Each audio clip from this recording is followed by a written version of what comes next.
오늘서부터 시편의 말씀을 나누게 됩니다. 오랜 기간 아니고 7월 마지막까지 이제 시편의 말씀을 나누게 될 터인데, 시편의 말씀은 어떠한 한 가지 주제가 기록되어 있기보다는 여러 가지 주제들, 특별히 이 시편을 기록하셨던 하나님이 그 저자로 사용하셨던 여러 시편의 저자들의 희로애락의 그러한 여러 가지 것들을 담아서 찬양과 기도가 나타나기도 하고, 또한 어떤 시편들은 신학적인 주제를 담고 있기도 합니다. 그리고 또 어떤 시편들은 예수 그리스도에 대하여서 그 어떤 그 성경의 말씀보다 더욱 분명하게 예언적인 말씀을 전하고 있는 것이 바로 또한 시편의 말씀에 나타나 있기도 합니다. 오늘 시편은 특별히 이 예루살렘에 대하여서, 시온에 대하여서 찬양하는 그러한 시편이 바로 오늘 시편 87편의 말씀입니다. 우리가 예루살렘을 이스라엘을 가게 되면 가장 그 오랫동안 머물기도 하고 가장 중요하게 생각하고 가장 방문하고자 하는 그러한 지역 중에 한 곳이 어디냐 하면 바로 예루살렘입니다. 예루살렘에는 많은 것들이 있죠. 성경에 많은 역사들이 기록되어져 있는 그러한 지역이 바로 또한 예루살렘이기도 합니다. 근데 오늘 말씀을 보게 되면 이 예루살렘이 왜 중요한가라는 것을 우리에게 몇 가지를 통하여서 말씀하여 주고 있습니다. 먼저 우리 87편 1절 말씀을 보면 그의 터전이 성산에 있으며 라고 말씀합니다. 그의 터전이 성산에 있으며, 하나님의 터전이 성산에 있다라는 그러한 말씀입니다. 왜 그렇겠습니까? 바로 이 예루살렘에는 하나님의 임재를 나타내는 그러한 언약궤와 또한 예루살렘 성전이 이곳에 있었기 때문입니다. 오늘날에도 전 세계 많은 그 나라의 사람들이 예루살렘에 모이는 이유가 바로 그것 때문이기도 하죠. 유대인들뿐만 아니라 기독교인들, 카톨릭, 또한 심지어는 이슬람까지, 동방 종교회까지 이 예루살렘을 가장 중요한 장소로다 말합니다. 왜 그렇습니까? 물론 여기에 어떠한 유적의 그러한 의미도 있지만 하나님의 그 임재가 있었던 장소라는 것을, 임재가 있는 장소라는 것을 인정하기 때문입니다. 성산, 거룩한 산에 있다. 하나님의 임재가 있다라는 것입니다. 그리고 또 2절 말씀에도 보면 여호와께서 야곱의 모든 거처보다 시온의 문들을 사랑하시는도다라고 말씀합니다. 야곱의 모든 거처, 이스라엘의 어떠한 그러한 땅들보다 시온의 문들을 사랑하신다라고 오늘 시편의 기자는 고백을 하고 있죠. 실제로 이 예루살렘에서는 많은 그러한 일들이 있었고, 또한 성경의 많은 배경들이 바로 이 예루살렘이고, 정말로 요한계시록까지 예루살렘이 계속적으로 언급되어지고 있습니다. 특별히 이 시온이라고 하는 그러한 의미는 요새 양집하는 곳, 그러한 의미가 있는데 예루살렘을 의미하는 그러한 단어이기도 합니다. 뭐 이스라엘에 대한 그러한 것뿐만 아니라 이스라엘 민족뿐만 아니라 이 시온이라고 하는 이 단어 자체가 하나님이 그 이 예루살렘을 성경에서 칭하는 그러한 단어이기도 하죠. 그리고 3절 말씀을 보면 이 예루살렘을 향하여서 하나님의 성이다라고 말씀을 합니다. 하나님의 성이요, 너를 가리켜 영광스럽다 말하는도다. 하나님의 언약궤가 있었고 또한 하나님의 성전이 있었던 그곳, 하나님의 임재를 나타내는 것이기에 하나님의 성이다라고 말씀합니다. 그리고 그렇게 찬양을 하는 것이 바로 오늘의 시편입니다. 그런데 이러한 것들보다도 이 예루살렘이 더욱더 중요한 이유가 있습니다. 여기에 이 1절부터 3절까지는 하나님의 임재와 하나님의 그러한 어,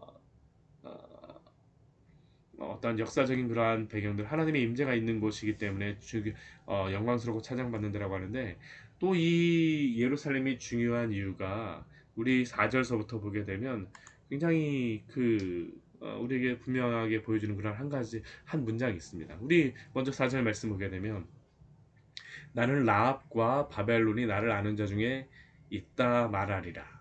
보라 블레셋과 두루와 구스여 이것들도 거기서 났다 하리로다 라고 말씀합니다. 여기 라합은 우리가 성경을 보게 되면 바닷속에 존재한다라고 언급되는 그러한 괴물을 의미합니다. 근데 때로는 이 라합을 애굽으로다 성경은 종종 말씀합니다. 그러니까 여기 라합은 어떠한 성경에 말씀하고 있는 이 어떤 괴물의 그러한 의미보다는 애굽을 의미하는 것이에요. 그렇다면 여기 라합, 애굽, 바벨론, 그리고 뒤에 보면 블레셋, 두로, 구스 다 이방 민족, 이방 나라를 의미하는 겁니다. 그런데 이 이방 나라들 애굽, 바벨론, 블레셋, 두로, 구스를 향하여서 우리 4절 뒤에 말씀에 보면 무엇이라고 말씀하냐 하면 어, 이것들도 거기서 났다라고 말합니다. 근데 5절 말씀 보면 또 이러한 말씀이 있어요. 시온에 대하여 말하기를 이 사람 저 사람이 거기서 났다라고 말합니다. 시온에 대하여서 말하기를 시온에서 이 사람 저 사람이 거기 시온에서 났다라고 말을 해요. 그리고 지존자가 친히 시온을 세우실 것이다 라고 말씀합니다. 또 우리 6절 말씀을 봐도 또 이런 말씀이 있습니다. 이 사람이 거기서 났다 하시리로다. 결국 우리 4절, 5절 말씀, 6절 말씀을 보게 되면 반복적인 그러한 단어가 있습니다. 문장이 있습니다. 그게 무엇입니까? 거기서 났다.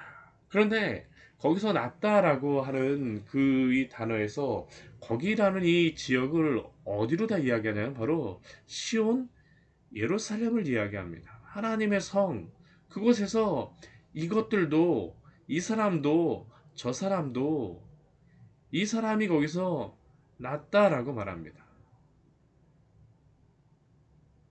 여기 그렇다면 이것들 이 사람 저 사람 이 사람 그 이러한 존재들이 누구를 나타내는 것입니까? 이스라엘 민족을 나타냅니까? 아닙니다. 우리가 이 말씀을 잘 보게 되면 이것들 이 사람 저 사람은 다 이방인들 아니 전 세계 모든 사람들을 의미하는 것이 바로 이것들입니다. 애굽, 바벨론, 블레셋, 두로, 구스, 이 사람, 저 사람. 우리 6절 말씀 보십시오. 더 분명하게 말하죠. 여호와께서 민족들을 등록하실 때에 하나님이 택하실 때에 그 수를 세시며 이 사람도 거기서 났다라고 말씀하세요. 또 우리 7절 말씀을 봐도 노래하는 자, 뛰어노는 자들도 나의 모든 근원이 내게 있다, 시온에 있다라고 말씀하고 있습니다. 도대체 이것이 무슨 말씀입니까? 이스라엘 민족에게만 이 예루살렘이 중요한 것이 아니야, 시온이 중요한 것이 아니냐라고 생각하는데 성경은 그렇게 말씀하지 않습니다. 온 민족이 바로 이 예루살렘으로부터 났다라고 이야기합니다. 왜 이렇게 오늘 말씀에서 하나님께서는 이렇게 말씀하실까요? 바로 이 예루살렘이 하나님의 그 구원의 놀라운 일들이 이루어지는 장소이기 때문입니다. 한번 잘 생각을 해 보십시오. 우리가 이 예루살렘을 이야기할 때 어디로부터 올라갈 수 있냐 하면 성경에서 예루살렘이 가장 처음으로 명시적으로 나오는 것은 아브라함 때 멜기세덱이 바로 아브라함을 맞이하였던 장소가 바로 이 예루살렘입니다. 살레망 멜기세덱. 그리고 아브라함에게 축복하고 아브라함이 11조를 바쳤던 그러한 사람이 바로 멜기세덱이었고 이 멜기세덱은 바로 이 살렘 왕이었습니다. 예루살렘이죠. 또 그 다음에 언제 또 이 예루살렘이 나오냐 하면 아브라함이 이삭을 바칠 때에 하나님이 이삭을 바치는 그 장소를 어디로 다 말씀하시냐면 모리아 산으로 말씀하십니다. 모리아 산. 그런데 이 모리아 산이 어디냐 하면 바로 예루살렘입니다. 예루살렘. 그리고 이 모리아산에서는 어떠한 일이 벌어집니까? 불과 나무는 내가 가졌거니와 어린 양은 어디 있냐라고 이삭이 아브라함에게 질문하였을 때 하나님의 어린 양을 준비하시리라고 말씀하셨던 그 산, 여호와 이레의 산이 바로 이 예루살렘입니다. 그리고 또 이 예루살렘이 나왔던 이 장소가 또 언제입니까? 다윗이 인구 조사를 할 때에 하나님께 그 범죄하여서 그 제사를 드렸던 장소가 어디냐면 바로 이 모리아 산, 생명의 속전을 바쳤던 산이 바로 이 모리아 산입니다. 그리고 이곳에서 어떤 일이 있을까요? 다윗의 뒤를 이은 솔로몬이 하나님의 성전을 세웠던 산이 바로 이 시온, 예루살렘 성전산을 의미하는 겁니다. 그리고 명시적으로 나오진 않지만 우리가 에덴 동산이 어디인가라고 이야기를 할 때 부인할 수 없는 그러한 장소가 어디냐면 바로 이 예루살렘입니다. 왜냐하면 이 예루살렘에 가면 기온샘이라고 하는 그러한 장소가 나오는데 우리가 창세기 말씀에서 기온강이 나와요. 근데 이 기온이라고 하는 이 어휘가 이 중동 지역에서 어디에도 나오지 않습니다. 유일하게 어디에만 언급이 되냐면 바로 이 예루살렘 밑에 있는 기온샘을 의미합니다. 그러니까 결국 이 예루살렘이 에덴 동산이라고 분명히 그 장소라고 이야기를 못할지 모르지만 그러나 그 에덴 동산의 한 부분이라는 것을 알 수 있죠. 결국 그렇게 본다면 하나님의 그 창조의 그 시작, 그 선악과와 인간의 범죄가 되었던 그러한 장소로부터 시작하여서 그러나 그것으로 끝난 것이 아니라 생명나무가 있던 장소도 바로 이 예루살렘이요.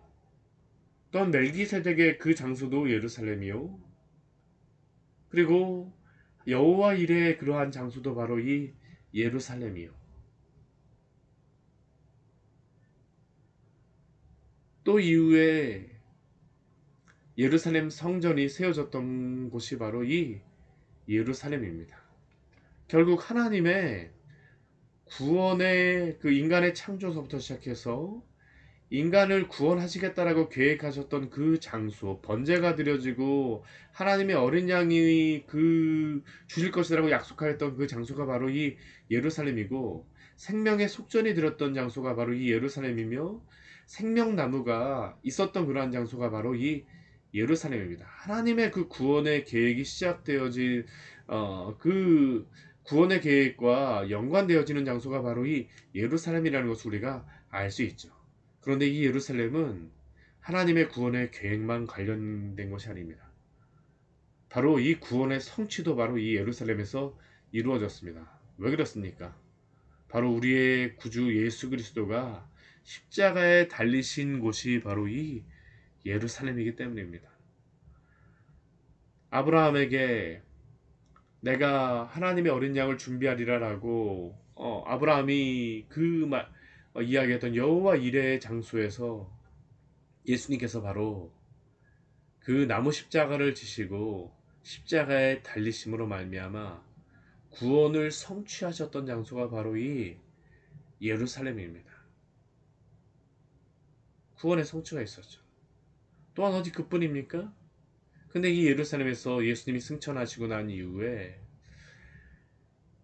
성령의 강림이 있었던 장소도 바로 이 예루살렘이라는 것을 우리가 알 수 있습니다.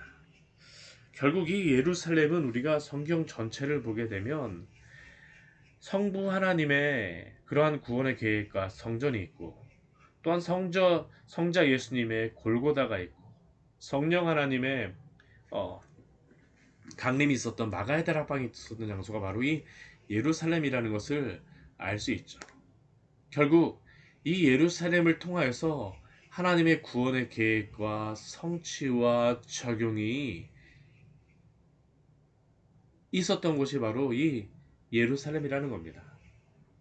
그러니까 이 예루살렘에서 이것들도 나고 이 사람도 나고 저 사람도 나고 이 사람이 거기서 났다라고 여러 민족을 등록했을 때 이 사람이 거기서 났다라고 그 고백할 수밖에 없고, 노래하는 자와 뛰어노는 자, 하나님을 예배하고 찬양하는 자들이 나의 모든 근원이 내게 있다, 예루살렘에 있다라고 고백할 수밖에 없는 그러한 이유가 어디에 있습니까?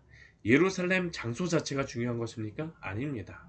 삼위 하나님의 그 구원이 바로 이곳에서 성취되었기 때문입니다. 바로 삼위 하나님의 그 구원을 의미하는 장소가 바로 이 예루살렘이기 때문이죠. 바로 예수 그리스도가 이곳에서 죽으시고 또 성령께서 이곳에 임하심으로 오늘날 이 시대의 많은 사람들이 바로 우리는 바로 하나님의 자녀다라고 말할 수 있게 고백하게 된 것 아닙니까? 결국 그렇기에 이 사람이 거기서 났다라고 우리가 고백할 수밖에 없는 것입니다. 왜냐하면 성경의 놀라운 구원의 성취를 의미하는 장소가 바로 이 예루살렘이기 때문이죠. 그래서 오늘 시편의 기자는 이렇게 놀랍게 이것들도 거기서 나고 이 사람도 저기서 나고 저 사람도 저기서 났다라고 이야기하고 있습니다. 바로 삼위 하나님의 구원의 장소이기 때문이죠. 얼마나 놀라운 말씀입니까? 그러나 우리가 이 오늘 말씀을 보면서 한 가지 오해하지 말아야 될 것은 예루살렘 땅 자체가 거룩한 땅이 아니다라는 것을 우리는 기억해야 합니다. 예루살렘의 의미가 있는 것은 성경의 땅, 하나님의 구원의 계획과 성취가 이루어졌기에 이러한 의미가 있는 것이지 땅 자체를 신성히 여기면 안 됩니다. 대신 우리는 이 모든 구원을 이루신 삼위 하나님의 놀라운 구원을 감사하며 예루살렘에 대한 이러한 말씀을 볼 때 하나님의 놀라운 구원을 우리는 찬양해야 합니다. 그리고 또 한 가지 저는 여러분들과 같이 나누고자 하는 것이 있는데, 그것은 이제 이 예루살렘의 역할을 무엇이 감당해야 하는가라는 그러한 질문입니다. 만약 우리가 이 예루살렘 땅 자체를 거룩하게 여긴다면 우리는 예루살렘에 가서 살아야 되겠죠. 예루살렘에서 예배해야 되겠죠. 그런데 이제 모든 삼위 하나님을 통하여 구원의 성취가 이루어졌기에 지금은 더 이상 예루살렘에서의 그 지리적인 의미를 우리가 찾는다라는 것은 사실 무의미합니다. 대신 우리는 이 일을 감당하도록 하기 위하여서 예수님께서 이 땅에 교회를 세우셨음을 우리는 기억해야 합니다. 곧 교회가 영원한 예루살렘, 요한계시록에 약속하신 그 새하늘과 새 땅에 임할 그 예루살렘이 임하기 전에 이 땅 가운데에 영혼을 구원하는, 이 사람 저 사람이 거기서 났다라고 하는 사명을 감당하는 곳이 바로 교회임을 우리는 기억하며 주의 교회를 통하여 또한 광교에 세우신 광야의 샘 교회를 통하여 이 사람도 거기서 나며 저 사람도 거기서 나며 광야의 샘 교회를 통하여서 많은 영혼들이 주를 믿고 거듭나게 하소서라고 우리가 함께 기도하며 주님의 교회를 섬겨야 될 줄 믿습니다. 주여, 당신의 교회를 통하여서, 당신이 세우신 교회를 통하여서 많은 영혼들이 주여 당신께서 당신의 교회를 통하여 나를 구원하여 주셨습니다라는 그러한 일들이 오늘 우리 광야의 샘교회를 통하여 일어나기를 우리가 함께 기도하며 우리가 주님의 교회를 또 섬겨야 될 줄 믿습니다. 같이 기도하도록 하겠습니다. 하나님 아버지, 오늘